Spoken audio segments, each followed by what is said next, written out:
যে কোনো অনুষ্ঠান বাড়ির মাংস কিন্তু খেতে অনেক ভালো লাগে, অন্যরকম মজা হয়, অনেক ফ্লেভার হয়। অনেকেই বলে যে অনেক মাংস রান্না হয় এই জন্যই হয়তো অনেক মজা হয়, অনেক ফ্লেভারফুল হয়, কিন্তু আসলে কি তাই? অনেক মাংস রান্না হয় দেখে কি বেশি মজা হয়? হয়তো হতে পারে, যেহেতু একসাথে অনুষ্ঠান বাড়িতে তো অল্প অল্প রান্না হয় না, অনেক মাংস একসাথে রান্না হয়, এই জন্য হয়তো বেশি মজা হয়, হতেও পারে। কিন্তু বাসায় তো চেষ্টা করাই যায়, তাই না?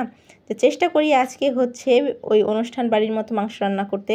তো সেখানে হচ্ছে আমি প্রথমে হচ্ছে প্রায় অনেকটা মাংস নিয়ে নিছি। তারপর হচ্ছে এখানে একে একে প্রথমে ধুয়ে নিছি, তারপর হচ্ছে একে একে সব মশলা দিতেছি, হলুদ, মরিচ, তারপর এলাচ, মানে যে যে মশলা লাগে।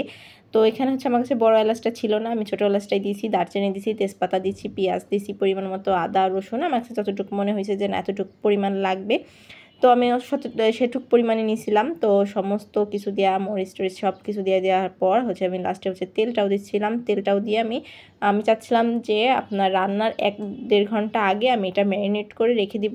তার আগে আমি মাংসগুলোকে সুন্দর করে মাখিয়ে নিয়েছিলাম, হাত দিয়ে সুন্দর করে মাখিয়ে নিয়েছিলাম। এতে আমার কাছে মনে হয় যে মাংস মাখানোটা সুন্দর হয়, মাংসের ভিতর মশলাগুলো সুন্দর মতো যেতে পারে, এজন্যই আমি সুন্দর করে হাত দিয়ে মাখিয়ে নিয়েছি। এরপর হচ্ছে ঢাকা দিয়ে আমি কিছুক্ষণের জন্য রেখে দিব, যাতে মশলার যে ফ্লেভারগুলো সেগুলো মাংসের ভিতর ঢুকতে পারে, এজন্যই হচ্ছে আমি ঢাকনা দিয়ে রেখে দিব।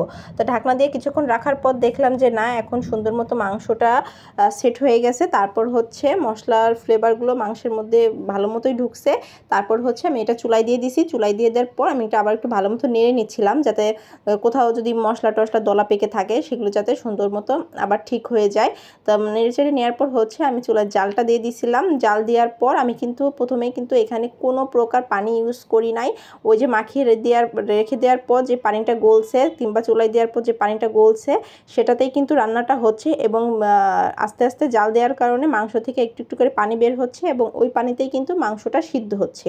তো এই পর্যন্ত আমি কোনো পানি দেই নাই, আমি মাংসটা প্রায় সিদ্ধ হয়ে গেছে।